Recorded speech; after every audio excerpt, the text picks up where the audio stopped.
ये अभिमान, गोपिकाएं मेरी भक्त हैं और भक्त के हृदय में अभिमान हो ये अच्छा नहीं।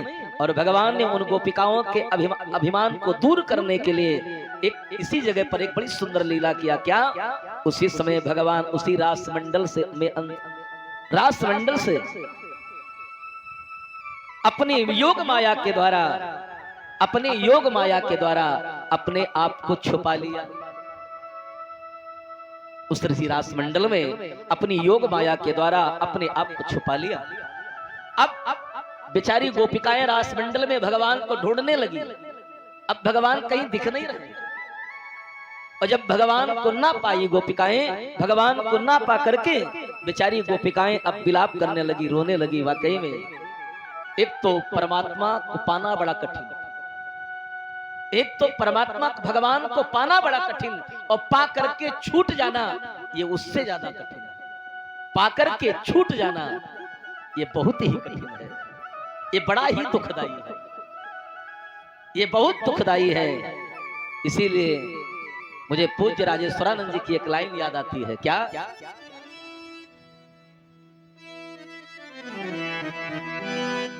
हे मुरलीधर, हे मुरलीधर छलिया मोहन, हम भी तुमको दिल दे बैठे। हे मुरलीधर छलिया मोहन, हम भी तुमको दिल दे बैठे। मुरलीधर छलिया मोहन, हम भी तुमको दिल दे बैठे। कम पहले से ही कम तो न थे, एक और मुसीबत ले बैठे। कम पहले से कम तो न थे, एक और मुसीबत ले बैठे। भगवान को पाना बड़ा कठिन और पा करके भगवान से बिछुड़ जाना ये बड़ा ही दुखदाई कष्टदायी है। इसलिए भक्त कहता है,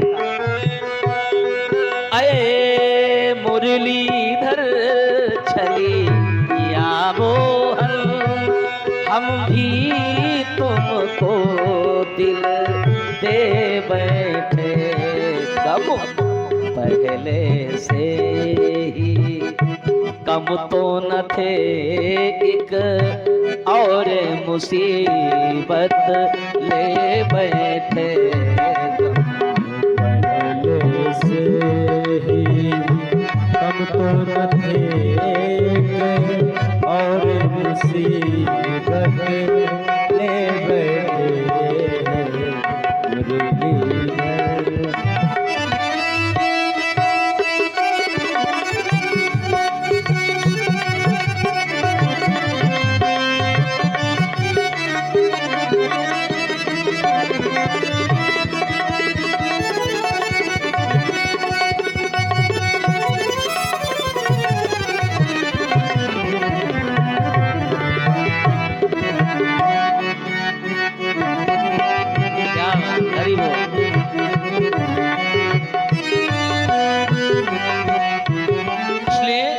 दिल कहता है तुम सुंदर हो, आंखें कहती हैं दिखलाओ।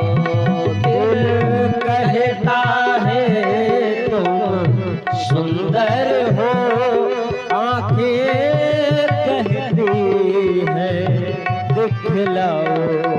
दिल कहता है तुम सुंदर हो, आंखें कहती हैं दिखलाओ। आंखें कहती हैं दिखलाओ।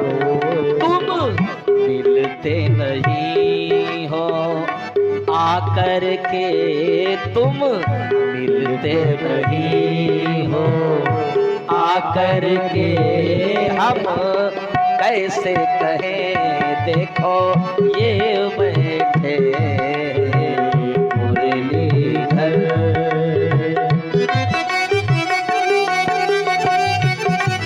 हरि बोल।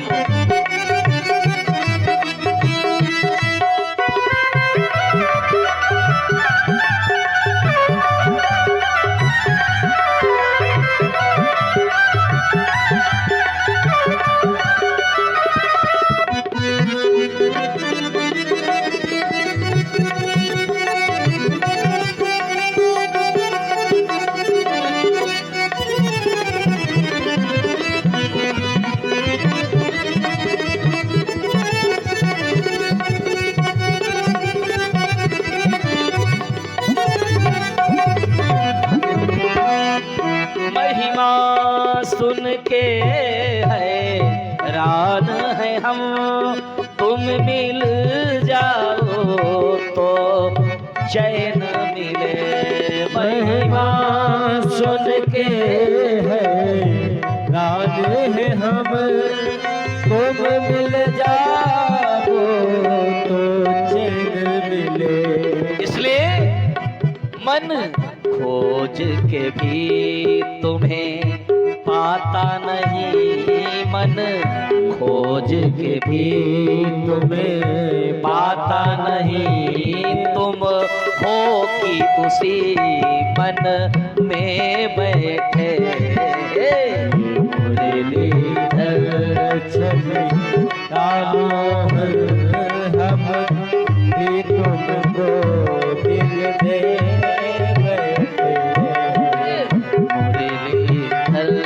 चली या मोहन हम भी तुमको दिल दे बैठे। चली हम भी तुमको दिल दे बैठे।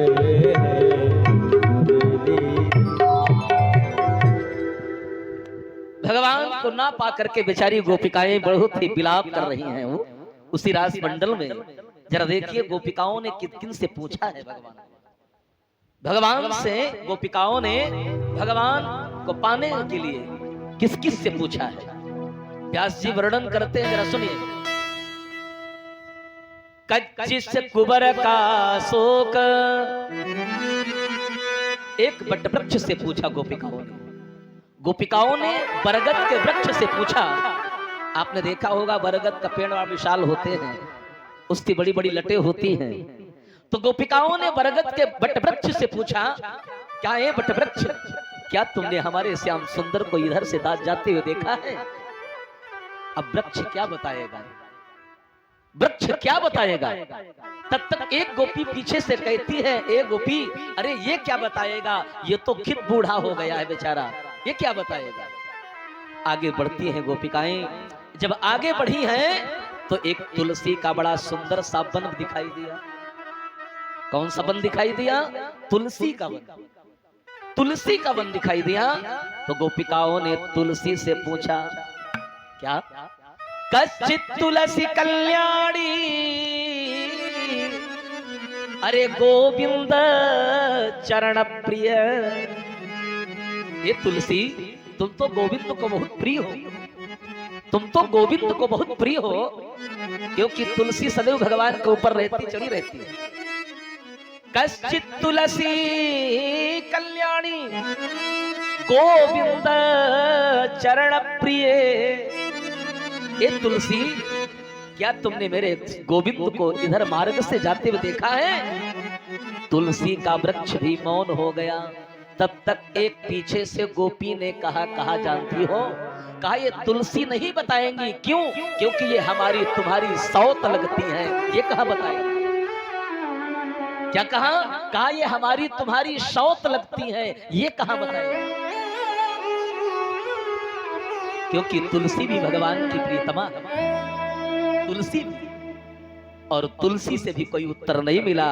तो बेचारी आम के वृक्ष से पूछती हैं और वन वन में भटक करके जब भगवान को ना पा पाई नहीं पाई तो गोपिकाओं के वाणी से, हृदय से एक आवाज, एक वेदना, एक पीड़ा निकल पड़ी और उस पीड़ा को सुन करके भगवान को आना। और व्यास जी ने गोपिकाओं के मुख से जो निकला है उसी को गोपी गीत लिख दिया, उसी को गोपी गीत लिख दिया। ये गोपिकाओं के मुख से निकला है, जैसे भगवान के मुख से गीता निकली है, इसलिए भगवान ने गीता अर्जुन को सुनाया, वो भगवान के मुख से निकला है। अरे प्यारे, हम और आप जो गाते हैं उसे गीत कहते हैं, और जिसे परमात्मा गाता है, भगवान गाते हैं, उसे गीता कहते हैं, उसे गीता कहते हैं। इसलिए गोपिकाओं के वाणी से एक बड़ा सुंदर सा गीत निकला है। व्यास जी ने इसको गोपी गीत लिखा है और गोपिकाओं ने 19 श्लोक गा करके भगवान को पुकारा है, मानो अपनी मन की बात, अपने मन की वेदना को भगवान से कहा है। आइए, 19 श्लोक तो हम गाकर आपको नहीं सुना सकते क्योंकि, लेकिन 2-4 श्लोकों को मैं आपको सुनाऊंगा। भाव देखिए, दिखाऊंगा। ये गोपी गीत है और तो मैं तो निवेदन करता हूं, भागवत के कोई भी गीत न गाए जाए लेकिन गोपी गीत को जरूर गाना चाहिए। व्यास को गोपी गीत को जरूर गाना चाहिए। व्यास सुनिए, गोपिकाओं ने भगवान को गा करके पुकारा है, तो बुलाया है। गोप्या उचुः आ जयति तेधिकम् जन्मना ब्रजः श्रयत इंदिरा शाश्वतत्रयी जयति तेधिकम् जन्मना ब्रजा श्रयत इंदिरा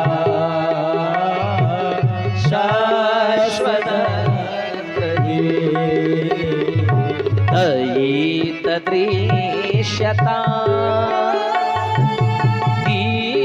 दीक्षुतावका त्वयि धृता सव त्वां विचिन्वते दृश्यता दीक्षुतावका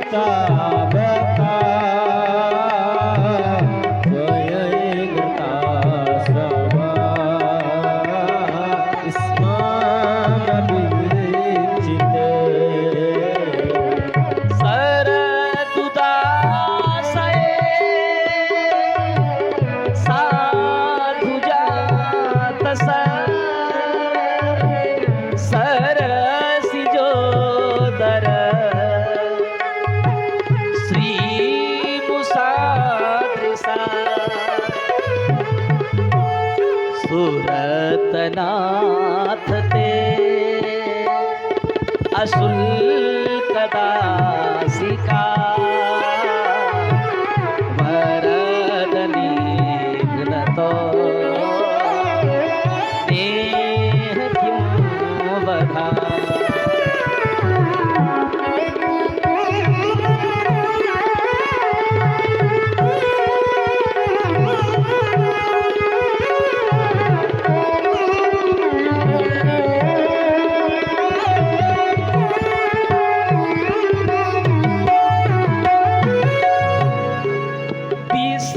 जला प्या प्याल राक्षसा वर्ष मारुता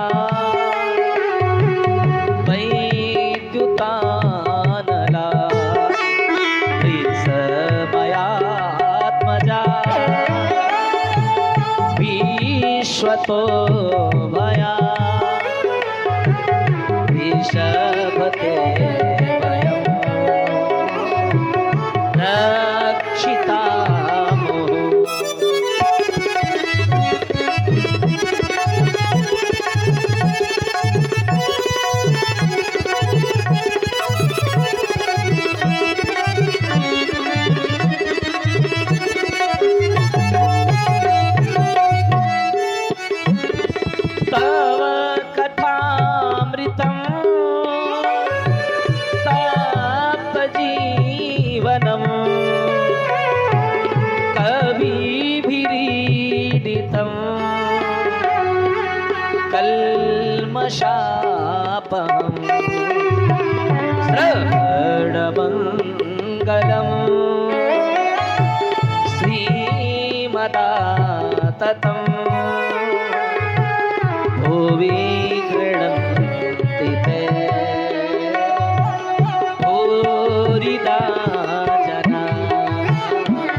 गोपिकाएं कहती हैं, हे कन्हैया जयति तेधिकम जन्मना ब्रजा। हे श्याम सुंदर, आप जब से इस ब्रज में अवतार लेकर के आए हो ना, श्रयत इंदिरा, इंदिरा माने लक्ष्मी, भगवती लक्ष्मी ने अपना वैकुंठ धाम इस ब्रज भूमि में बना लिया है जब से आप अवतार लेकर के इस ब्रज में आए हो। इसलिए प्रभु कन्हैया हे श्याम सुंदर, अगर इसी तरह से आप मुझको तड़पाते ही रहेंगे, अगर इसी तरह से आपको आप हम लोगों को तड़पाना था, अगर इसी तरह से विरह की अग्नि में जलाना था, तो विष जला प्याद, तो आप यमुना के विषैले जल से क्यों बचाया था हमको? अरे वो यमुना का विषैला जल पी करके मर जाने देते, वो मर जाना अच्छा था, लेकिन आज आपके विरह में जो हम लोग तड़प रहे हैं, ये बड़ा ही कष्टदायी दुखदायी है। ये श्याम सुंदर, अगर इसी तरह से आपको हम लोगों को विरह की अग्नि में जलाना था, तो आज एक बार ब्रज में दावाग्नि लग गई थी, अग्नि लग गई थी, आपने उस अग्नि का पान करके हम लोगों को बचाया था। अरे क्यों बचाया था? उस अग्नि में जल जाने देते, आज इस विरह की अग्नि में तो न तड़पना पड़ता जो आज हम सब विरह की अग्नि में तड़प रही है। इसलिए कन्हैया, तुम जन्म जन्मांतर के छलिया कपटी हो। अरे तुम में दया नहीं है ना, खलु गोपिका अरे नंदनो भवा। माँ यशोदा तो दया की मूर्ति है, लेकिन मुझे लगता है आप में जरा सी दया नहीं है, तुम में लेस मात्र की दया नहीं है। इसलिए कन्हैया, क्यों इस तरह तड़पा रहे हो? और निवेदन करूं, तुम कहोगे कि मेरे वियोग में तुम्हारे प्राण क्यों नहीं चले गए, तो श्याम सुंदर, आपके वियोग में मेरे प्राण तो कब के निकल गए होते, लेकिन हे कन्हैया, मेरे प्राण भी नहीं जा पा रहे हैं। क्यों? तुम्हारी कथा ने मेरे प्राणों को रोक रखा है। तव कथामृतम तत्व जीवनम, आपकी कथा ने मेरे प्राणों को रोक रखा है, मरने नहीं दे रहे हैं। अरे श्रवण मंगलम, आपकी ऐसे चरित्र है, ऐसी महिमा है जिसे सुन करके जीव का मंगल होता है। और भुवि क्रीडन्ति ते भूरिदा जना। निवेदन करूं, इस लाइन पे व्यास जी ने बड़ा सुंदर भाव दिया है।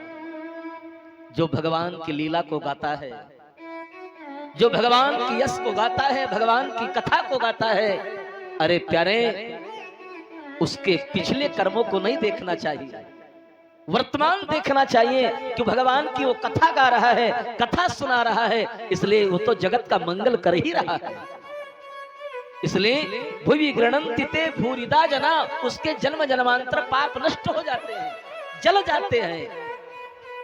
इसलिए बंधु, गोपिकाएं कहती हैं तव कथामृतम, आपके वियोग में मेरे प्राण कब के निकल गए होते कन्हैया। लेकिन निवेदन करूं, मां जानकी अशोक वाटिका में बैठी थी और आपके वियोग में अपने प्राणों को त्यागना चाहती थी, छोड़ना चाहती थी, लेकिन क्या छोड़ पाई? नहीं छोड़ पाई। क्यों? अरे नाम पाहरू दिवस निशि, ध्यान तुम्हारे कपार। अपने प्राणों को छोड़ना चाहती थी, धक्के मार कर निकालना चाहती थी, तो नाम रूपी पहरेदार आपका खड़ा हो जाता था, प्राणों को नहीं जाने देता था।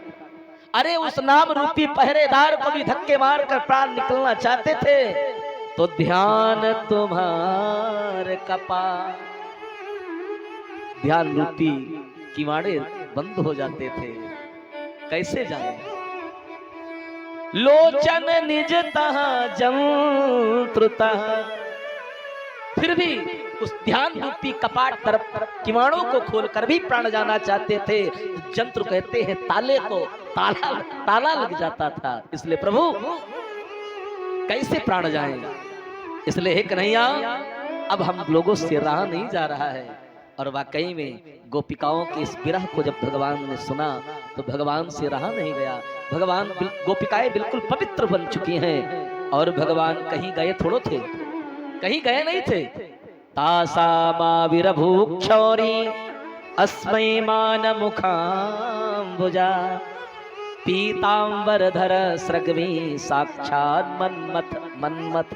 भगवान प्रकट हो गए उसी रासमंडल में। अब जरा देखिए, जब भगवान प्रकट हो गए रासमंडल में, कहीं गए नहीं थे, उसी रासमंडल में ही थे। अब जितनी गोपी उतने कृष्ण। अब हर गोपी के पास में कृष्ण है। कोई गोपी ये नहीं अनुभव कर पा रही है कि हमारे पास भगवान नहीं है, हमारे पास कन्हैया नहीं है। अब जितनी गोपी हैं उतने ही कृष्ण हैं और सब गोपी के पास में कन्हैया भगवान कृष्ण विराजित हैं। आज देखिए उसी रासमंडल में आज भगवान उन गोपिकाओं के साथ में रासमंडल में नृत्य कर रहे हैं, नृत्य कर रहे हैं। क्यों? भक्ति सुतौ तौ तरुणौ गृहीत्वा अरे प्रेमयी करूपा सहसा विरासी। आज गोपिकाओं के प्रेम पर, भक्ति पर वो परमात्मा, अरे जो हजारों वर्ष लोग समाधि लगा करके बैठते हैं, बड़े बड़े अमलात्मा विमलात्मा यतीन्द्र मुनि, फिर भी उनके ध्यान में वो परमात्मा नहीं आता है। आज उन्हीं गोपिकाओं के मध्य में बीच में भगवान कन्हैया वो ब्रह्म नृत्य कर रहा है। वो भगवान वो ब्रह्म नृत्य कर रहा है। वो आज सारे देवता भगवान के दिव्य रास को देखने के लिए अपनी अपनी पत्नियों के साथ में पहुंच गए हो, अपनी अपनी देवियों के साथ में सभी रासमंडल में जा रहे हैं। इधर माँ पार्वती भी बड़ा बढ़िया श्रृंगार, बड़ा सुंदर श्रृंगार कर रही थी। भोले बाबा ने पूछा, कहा पार्वती इतना तुम कभी श्रृंगार तुम्हें किया नहीं, इतना आज सज रही हो, कहाँ जा रही हो? मैया पार्वती ने कहा, प्रभु आपको मालूम नहीं, अरे आज वृंदावन में भगवान कन्हैया रास रचा रहे हैं, उसी रास का मैं दर्शन करने जा रहे हैं। भगवान शिव ने माता पार्वती से कहा, पार्वती मैंने भगवान की हर लीला का दर्शन किया है, क्या इस लीला से वंचित रह जाऊंगा?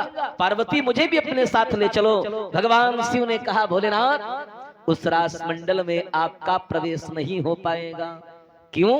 क्यों इसलिए प्रवेश नहीं हो पाएगा, उस रासमंडल में गोपी का ही केवल प्रवेश होता है, केवल गोपियों का ही प्रवेश होता है, आपका प्रवेश नहीं हो पाएगा। तो भगवान शिव ने पार्वती से कहा, पार्वती हम आज गोपी बनने के लिए तैयार हैं, मुझे बनाओ गोपी, लेकिन मैं आज इस रासलीला में चलूंगा जरूर, भगवान की रासलीला का दर्शन जरूर करूंगा। और प्यारे बंधुओं जरा आइए देखिए, माँ भवानी माता पार्वती भगवान शिव का श्रृंगार कर रही हैं, भगवान शिव को गोपी आज बना रही हैं। रास में ले जाने के लिए माता पार्वती भगवान शिव का श्रृंगार करती है। क्या? अरे एक दिना भोला भंडारी बन गए ब्रज की नारी। आज माँ भवानी भगवान भोलेनाथ का बड़ा दिव्य श्रृंगार कर रही हैं, सजा रही है। एक दिना भोला भंडारी बन गए ब्रज की नारी, रास देखन को, रास देखन को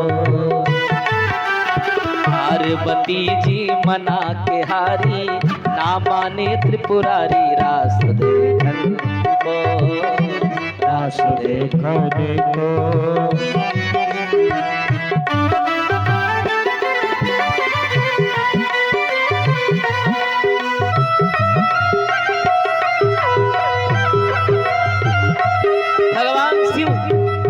कन्हैया की रासलीला में तैयार हो रहे जाने के लिए, गोपी बन रहे हैं।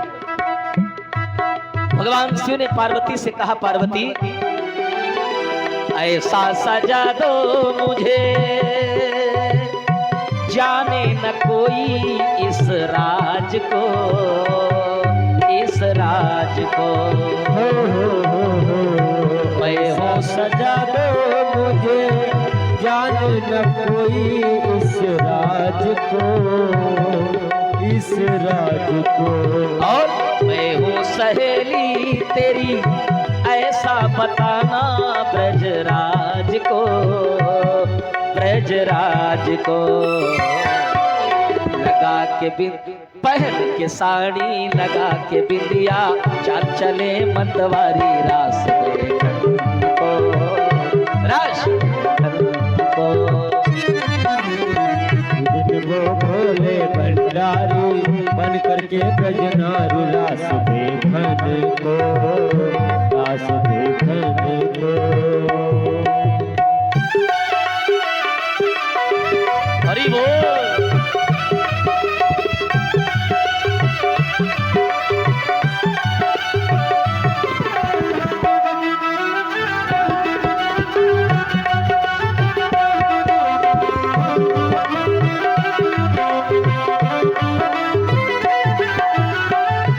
मैया भवानी मां पार्वती ने भगवान शिव का बड़ा बढ़िया श्रृंगार किया, साड़ी पहनाया, गोपी बना दिया।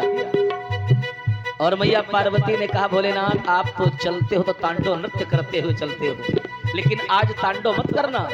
आज जैसे एक गोपी चलती उसी भांति आपको चलना है, जरा थोड़ा चल कर दिखाओ। भगवान शिव ने चल कर दिखाया। मैया पार्वती ने कहा, प्रभु आप पास हो गए, आपका प्रवेश हो जाएगा, अब रासमंडल में आपका प्रवेश हो जाएगा। चल पड़े भोलेनाथ, आगे आगे मां पार्वती है, पीछे पीछे भोलेनाथ। जैसे रासमंडल में पहुंचे हो, मैया पार्वती जी का प्रवेश हो गया। भोलेनाथ जैसे ही प्रवेश करने लगे, रासमंडल के द्वार पर दो गोपी खड़ी थी, दोनों ने मार्ग को अवरुद्ध कर दिया और पूछा, कहा तुम्हारा नाम क्या है, जरा नाम तो बताओ। बेचारे भोलेनाथ सकुचाए, घूंघट को और आगे खींचने लगे, कहीं मुख न दिख जाए, घूंघट को और आगे खींचने लगे। गोपिकाओं ने कहा, इतनी लंबी चौड़ी गोपी अभी तक हमारे रासमंडल में नहीं आई, ये पहली गोपी कोई ऐसी आ रही है, इसलिए तुम्हारा नाम क्या है, नाम बताओ। भोलेनाथ मन ही मन सकुचाए, अरे पार्वती का प्रवेश तो हो गया, चली गई, आगे निकल गई। बेचारे भोलेनाथ गेट पे ही फंस गए और मन ही मन भोलेनाथ कन्हैया को मनाने लगे, कन्हैया क्या मैं इस लीला से वंचित रह जाऊंगा। भगवान श्याम सुंदर ने देखा, अरे भोलेनाथ आए हैं, रासमंडल पे खड़े हैं, तो भगवान कन्हैया लिवाने के लिए चल पड़े, वहां से चल पड़े। ओ ऐसी बजाई बंसी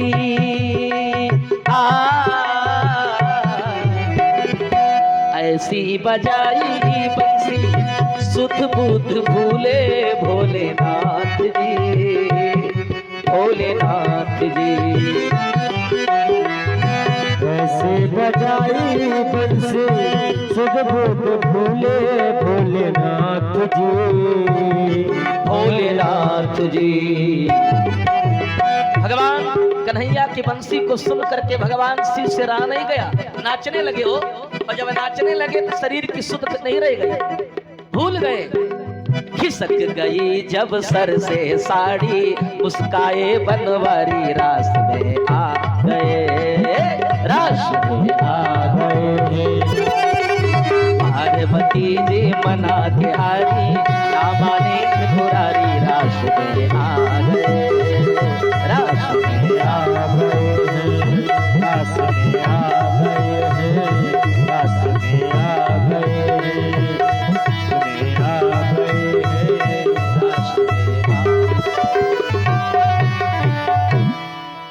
भगवान शिव कन्हैया शिव जी को लिवा करके रासमंडल में लेकर के गए हैं, और उसी रासमंडल में भगवान श्याम सुंदर ने शिव की स्थापना कर दिया, और वहीं पर एक नाम दिया गया, क्या, बोलिए गोपेश्वर महादेव भगवान की। भगवान शिव गोपेश्वर वहां बन गए, और आज भी वृंदावन में, निधि वन में, जहां पर भगवान कन्हैया ने रास किया है, वहां पर शिव मंदिर है, और गोपेश्वर के नाम से ही है, गोपेश्वर महादेव के नाम पड़ गया भगवान शिव का, क्योंकि भगवान शिव गोपी बनकर गए थे। और वाकई में निवेदन करूं, इस रासमंडल में आज जो भी आया है सब गोपी बनकर ही आया है। क्यों? इस रासमंडल में आज गोपी बनकर के ही प्रवेश होगा। और गोपी है क्या? गोपी है क्या? ये गोपी किसी स्त्री के लिए नहीं प्रयोग किया गया। गोपी कौन है? जरा गोपी शब्द की व्याख्या सुनो। गोपी है कौन? गोभी इंद्रिय रसम पिबती सा गोपी। जो हर प्रत्येक क्षण अपनी इंद्रियों का रसपान, अपनी हर इंद्रियों से भगवान की भक्ति का रसपान करे, वही गोपी है, वही गोपी है। गोपी प्यारे भाव है, सिर्फ गोपी केवल भाव है। और इस रास मंडल में सारे देवता अपने गोपी भाव लेकर के पहुंचे हैं। और निवेदन करूं, ये सब ब्रज के संत हैं आज जो गोपिकाएं बनी हैं, ये सब ब्रज के संत हैं, ये सब अयोध्या के संत हैं, आज गोपी बन करके भगवान के रास मंडल में पहुंचे हैं वो। इसलिए ये गोपी कोई नारी नहीं है, कोई स्त्री नहीं है, ये सब ब्रज के संत हैं। ये वेद की ऋचाएं हैं गोपिकाएं, ये वेद की ऋचाएं हैं। और उसी रास मंडल में समस्त देवता भी नृत्य कर रहे हैं अपनी अपनी देवियों के साथ में। सारे देवता भी नृत्य कर रहे हैं वो। आज आकाश से पुष्प वृष्टि हो रही है, आकाश से पुष्प वृष्टि